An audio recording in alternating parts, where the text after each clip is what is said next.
Vamos dar sequência aos nossos estudos, falando agora sobre as penalidades, que vai do artigo 46 ao artigo 57 do Decreto-Lei 220, beleza? Vamos lá. Quando eu falo de penalidades, o artigo 46 traz o seguinte disposição. São penas disciplinares. Então ele está falando o seguinte, são penas disciplinares, são penas que ocorrem no âmbito da administração como infração disciplinar que acarreta uma sanção. Advertência, repreensão, suspensão, multa, repare que multa está no inciso separado, destituição de função, demissão, cassação de aposentadoria, cassação de jubilação, cassação de disponibilidade. Do jeito que eu estou falando para vocês aqui é técnico. Cassação de aposentadoria, cassação de jubilação, cassação de disponibilidade. Há provas anteriores que simplesmente eles colocavam como disponibilidade como punição. E não é. A punição é cassação de disponibilidade.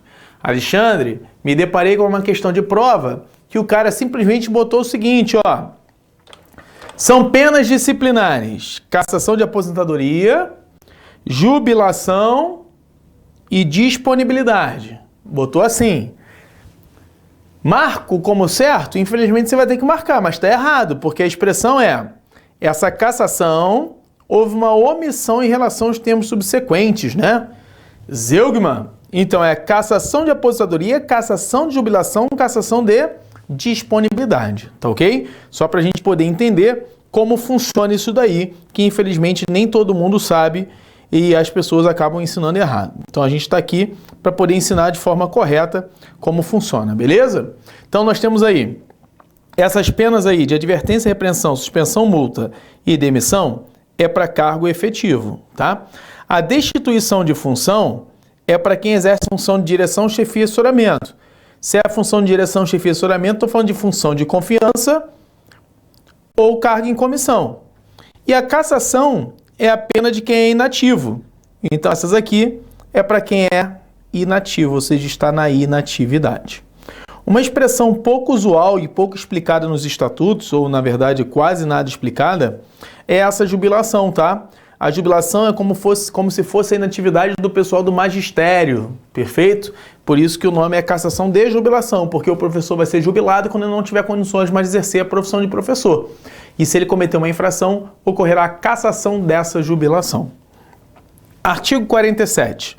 Na aplicação das penas disciplinares, serão consideradas a natureza e a gravidade da infração, os danos que dela provierem para o serviço público e os antecedentes funcionais do servidor.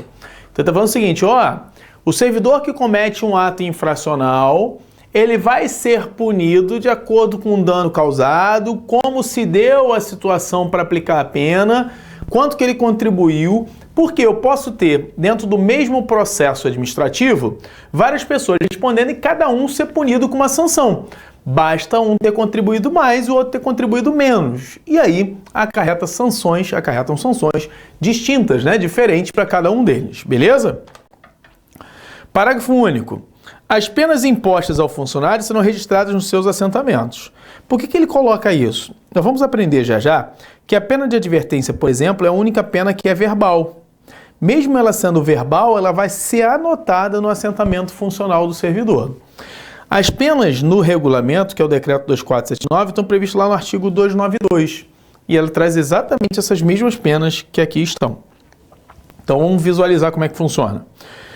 Casos em que eu vou aplicar as penalidades. Para os cargos efetivos, ele pode sofrer pena de advertência, repreensão, suspensão ou multa ou demissão.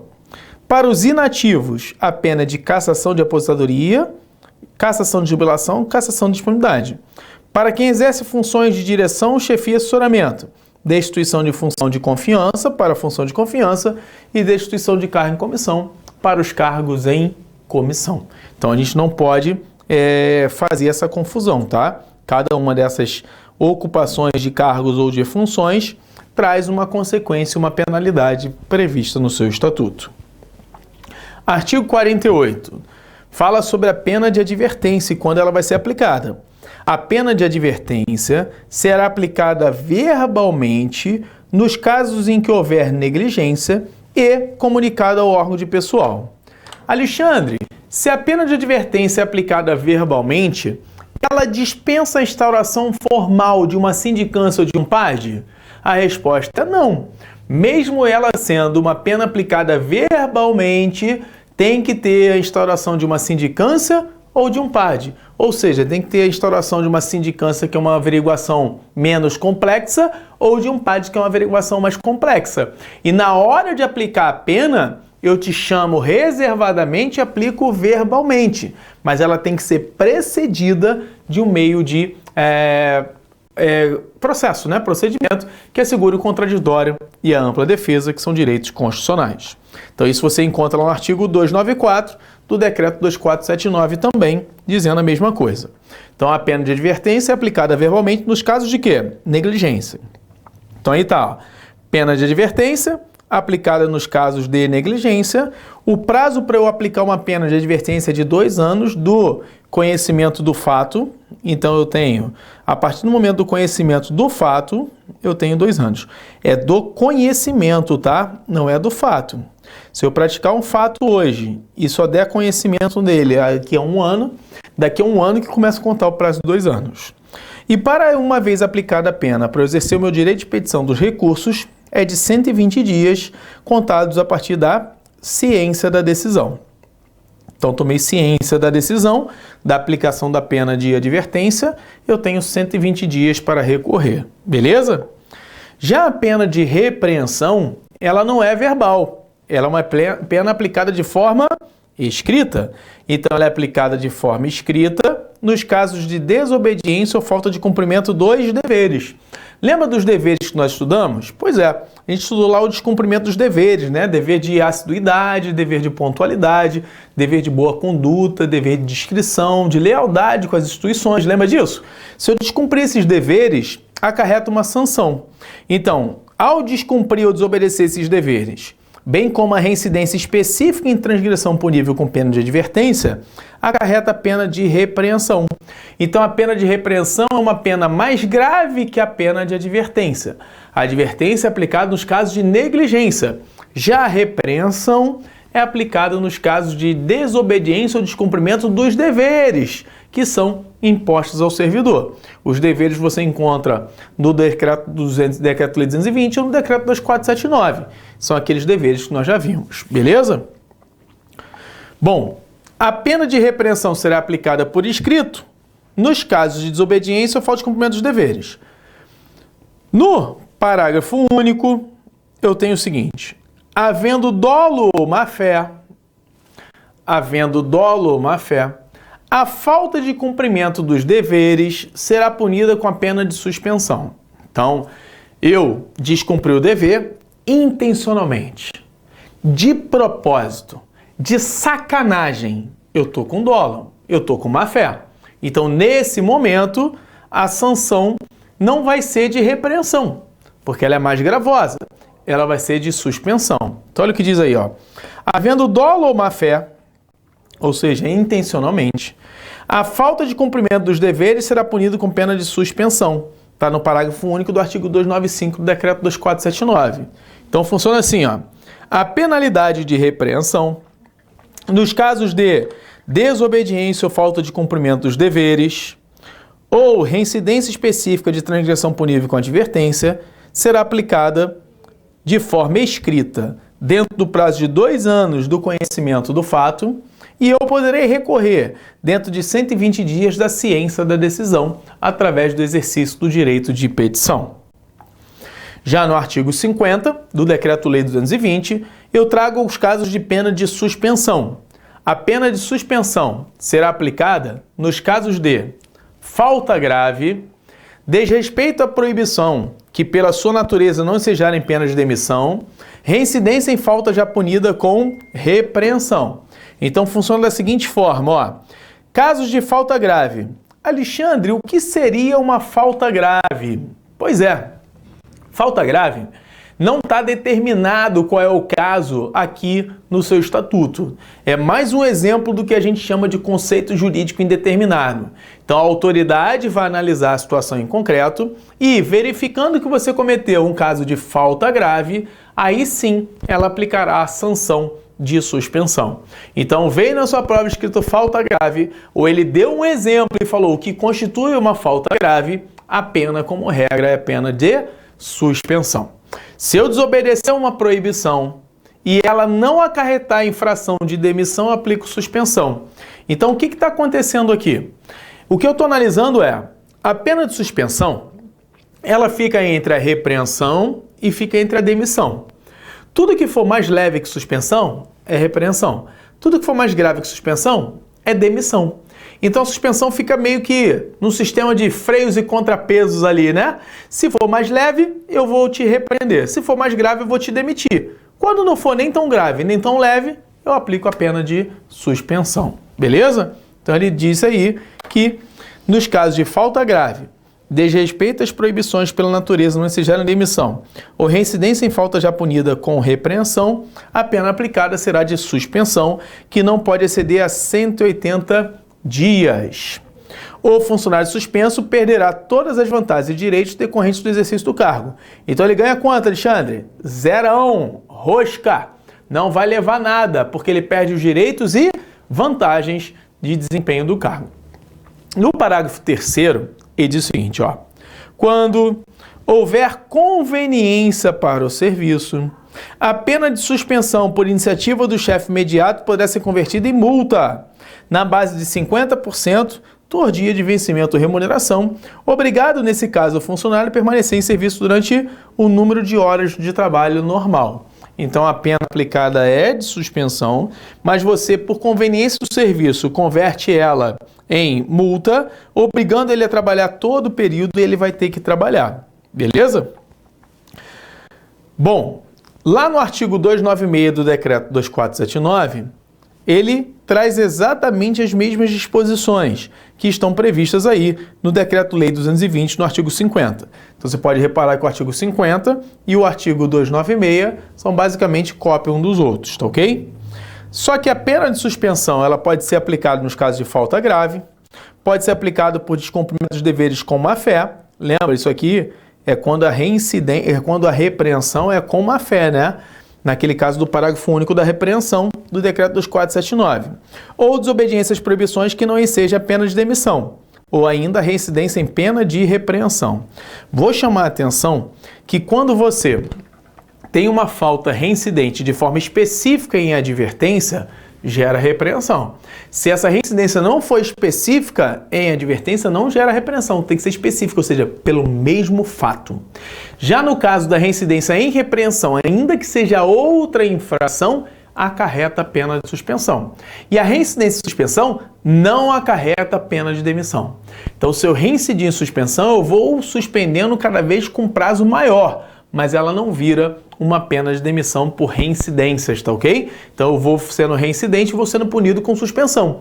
Não vou aplicar demissão em decorrência de uma infração passível de suspensão. O prazo para aplicar a pena de suspensão é de 2 anos do conhecimento do fato. Uma vez aplicada, eu posso recorrer dentro de 120 dias, a partir da ciência da punição.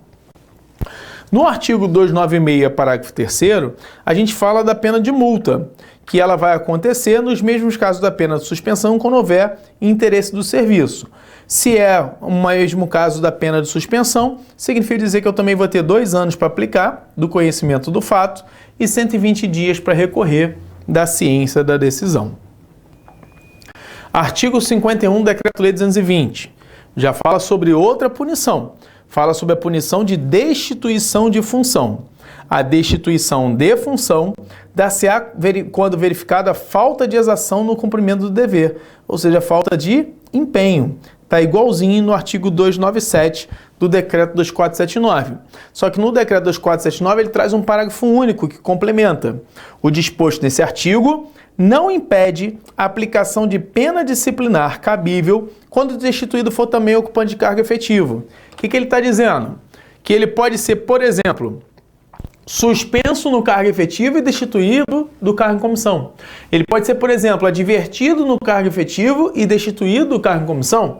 Ele pode ser demitido do cargo efetivo e destituído do cargo em comissão. Então é isso que ele está falando. O fato de eu punir com a destituição não impede, se ele for também ocupante de cargo efetivo, que ele seja punido com outra infração disciplinar. Por isso que no início desse bloco eu fiz a distinção entre as penalidades. Beleza? Seguindo. Artigo 52 já fala da pena de demissão. Demissão é a pena mais grave aplicada ao ocupante de cargo efetivo. Então, se eu tenho um cargo efetivo, a pena mais grave a ser aplicada ao ocupante de cargo efetivo é a pena de demissão. Aí ele vai lá, inciso 1, falta relacionada no artigo 40, o artigo 40 fala das proibições, quando de natureza grave, a juízo da autoridade competente se comprovada a má-fé. Cara, se eu não conseguir configurar essa proibição, né, como demissão, eu aplico a suspensão.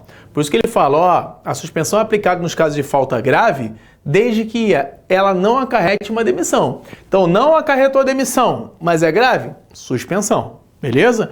Então, o rol da demissão é um rol taxativo, mas nem sempre ele vai ser um conceito jurídico determinado, porque muitas das vezes ele traz conceitos indeterminados, beleza?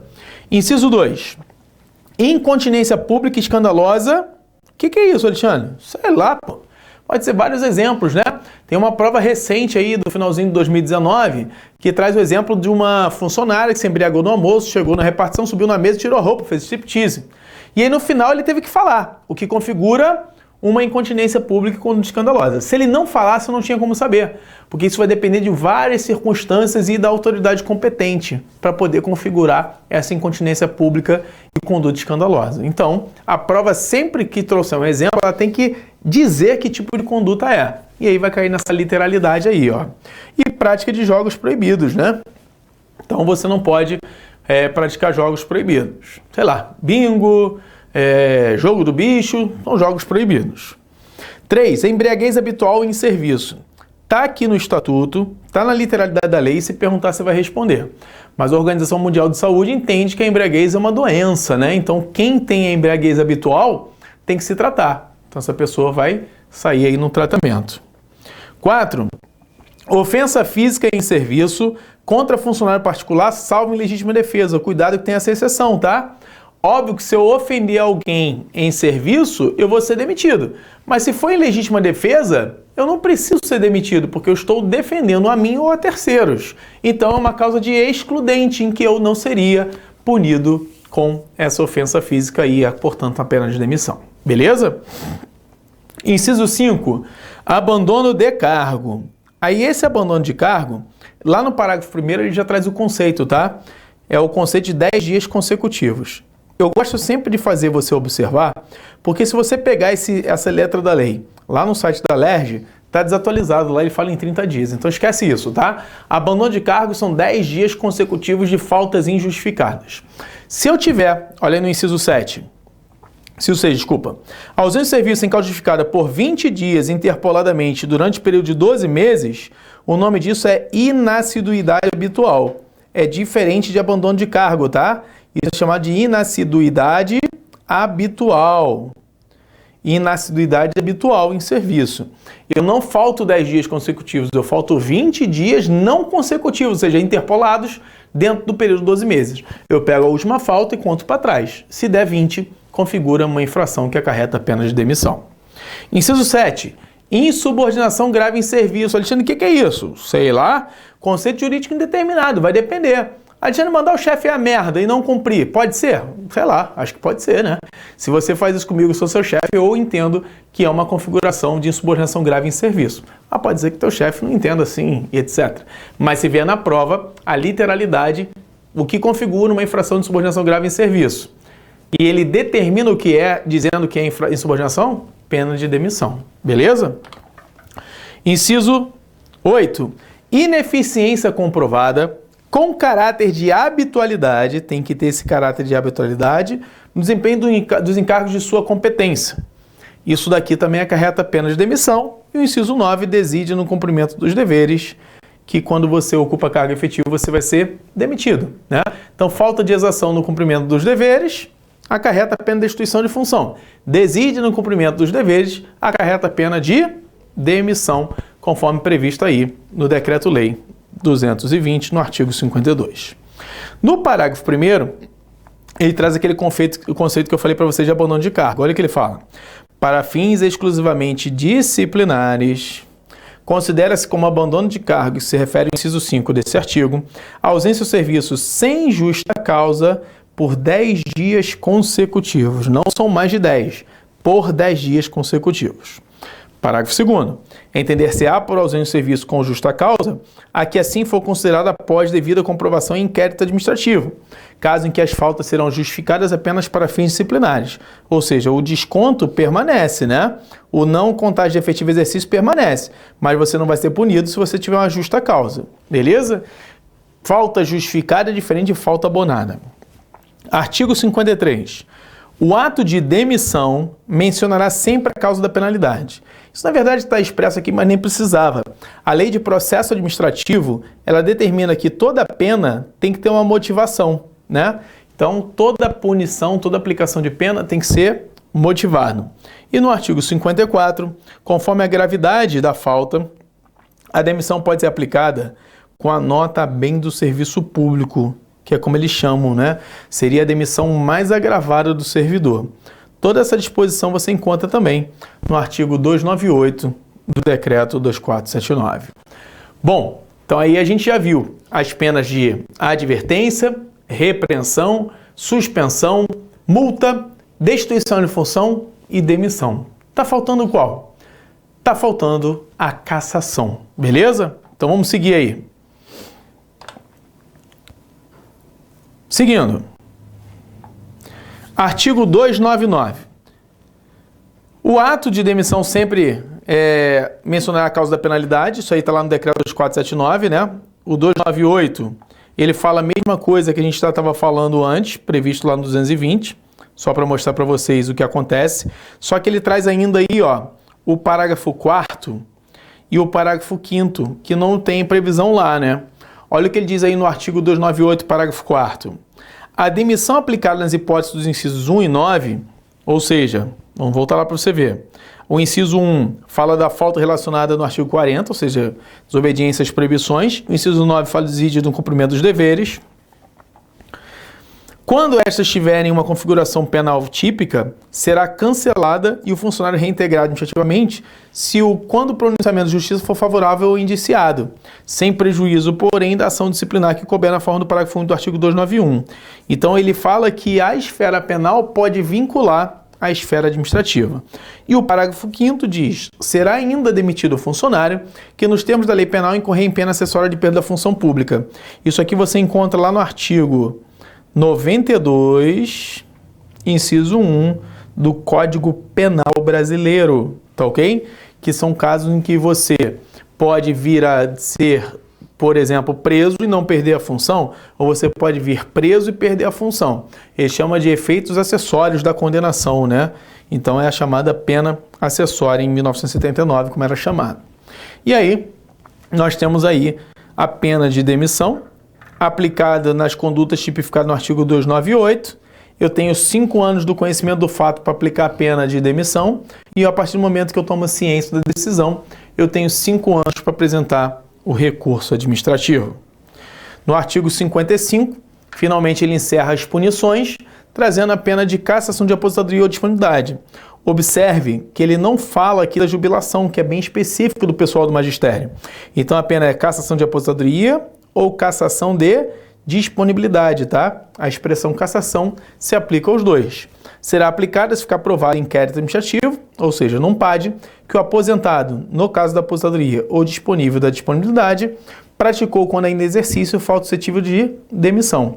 Eu costumo brincar e dizer que a cassação, na verdade, nada mais é do que a demissão do inativo. Então, o servidor que é inativo e aplica uma infração que era para ser demitido, ele não pode ser demitido porque ele já está inativo. Então ele vai ser cassado.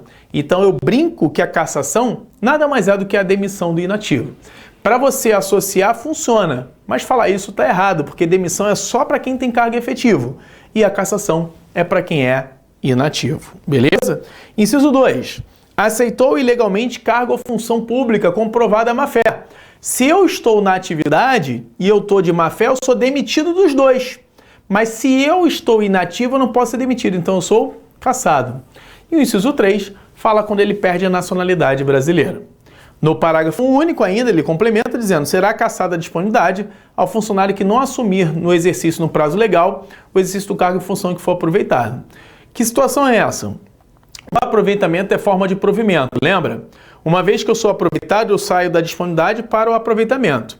Eu tenho 30 dias para entrar em exercício. Esse prazo pode ser prorrogado a requerimento do interessado e a critério de administração por mais até 60. Se eu não ingressar nesse período, não me apresentar para o exercício, eu torno sem efeito o aproveitamento e casso a disponibilidade. Lembraram disso? Pois é, isso que é a pena de cassação de disponibilidade. Acontece a mesma pena, apesar de não haver previsão legal aqui no Estatuto, no caso da aposentadoria. A volta da aposentadoria chama-se reversão. Uma vez que eu sou revertido, eu tenho 30 dias para entrar em exercício. Não me apresentei, torno sem efeito a reversão e casso a aposentadoria do servidor. Porque a lógica é a mesma, que cassação é a punição aplicada ao inativo. Artigo 301. Fala basicamente a mesma coisa que a gente acabou de ver agora, só que ela está no decreto 2479, que é o regulamento. Então, de uma forma resumida, a gente tem o seguinte, ó. A cassação, seja ela de aposentadoria e disponibilidade, é aplicada com a conduta prevista no artigo 301 do decreto 2479 e seu parágrafo único. Eu tenho 5 anos para poder aplicar a pena e eu vou ter 5 anos para recorrer através do exercício do direito de petição da ciência da decisão. E com isso, a gente vai e conclui as penas disciplinares previstas no seu estatuto. Se eu vou aplicar a pena disciplinar, eu tenho que ter uma autoridade competente. Quem é a autoridade competente para aplicar as penas? Nós temos o seguinte: no artigo 56, diz que são competentes para aplicar as penas disciplinares o governador, em qualquer caso, e privativamente em relação à demissão e seus correlatos, que são cassação de aposentadoria ou disponibilidade. Abaixo do governador estão os secretários. Eles podem aplicar as penas aos titulares de determinados órgãos que estão diretamente subordinados ao governador, exceto nos casos de competência privativa. Então, aquilo que não é competência do governador é do secretário de Estado. Os dirigentes de unidade administrativa, em geral, podem aplicar advertência, repreensão, suspensão até 30 dias ou multa correspondente. E a destituição de função cabe à autoridade que fez a designação para o exercício da função ou a nomeação para cargo de provimento em comissão. No parágrafo 2º, ele ainda diz que nos casos dos incisos 2 e 3, ou seja, secretário e dirigente, sempre que a pena decorrer de inquérito, a competência para decidir e aplicar é do secretário de Estado. Beleza? O artigo 57 fala do prazo prescricional das infrações. Prescreve em 2 anos a falta sujeita a advertência, repreensão, multa ou suspensão, e em 5 anos a falta sujeita a pena de demissão, destituição, cassação de aposentadoria e cassação de disponibilidade. Caso essa infração seja prevista também como crime na lei penal, prescreve juntamente com ele. Então esse prazo deixa de ser o que está anterior e passa a ser o que está no Código Penal. Só para vocês terem referência, está lá no artigo 107, o prazo prescricional das infrações disciplinares penais, tá ok? E o parágrafo 2º diz que o curso da prescrição começa a fluir da data do evento punível disciplinarmente e interromper-se-á pela abertura do inquérito administrativo. Então, a partir do momento que eu instauro o inquérito, o prazo simplesmente para de correr por interrupção. E aí, para a gente encerrar esse bloco, de uma forma bem resumida, a gente tem aí as infrações e quando elas são aplicadas. Então, olha que quadrinho legal para você poder entender e levar para a sua prova. A advertência, que é a única pena que é aplicada de forma verbal, não é isso? Será aplicado nos casos de negligência. A repreensão e as demais penas são todas escritas e elas são aplicadas nos casos específicos. Por exemplo, a repreensão por descumprimento do dever ou reincidência específica em falta punível de advertência. A suspensão nos casos de falta grave ou ainda descumprimento dos deveres se comprovada a má-fé ou desobediência às proibições que não acarreta pena mais grave de demissão. Se houver uma reincidência em falta punível com repreensão, eu aplico também a suspensão. Mas lembrando que a reincidência e suspensão não gera pena de demissão, perfeito? A multa se dá nos mesmos casos da suspensão, em que você simplesmente perde todos os direitos e vantagens, e a pena de suspensão é no máximo por até 180 dias. A pena de demissão se dá por ato infracional previsto no Decreto-Lei 220 e no Decreto do 2479, no artigo 298. São casos taxativos e que têm algumas infrações das 9 que acarretam o que a gente chama de conceito jurídico indeterminado. A cassação de aposentadoria e disponibilidade é como se fosse a demissão do inativo. Então, todo caso em que ocorreria a demissão, mas eu sou inativo, aplico a pena de cassação. A destituição se dá pela falta de exação no cumprimento do dever, ou seja, falta de empenho. Todas essas penas aqui, ela tem prazo prescricional, 2 anos no caso de advertência, repreensão e suspensão, 5 anos no caso de demissão, cassação e destituição. Onde eu tenho 2 anos para aplicar, eu tenho 120 dias para recorrer. Onde eu tenho 5 anos para aplicar, eu tenho 5 anos para recorrer. Só tem uma única exceção, que é o último caso da destituição, e até rimou.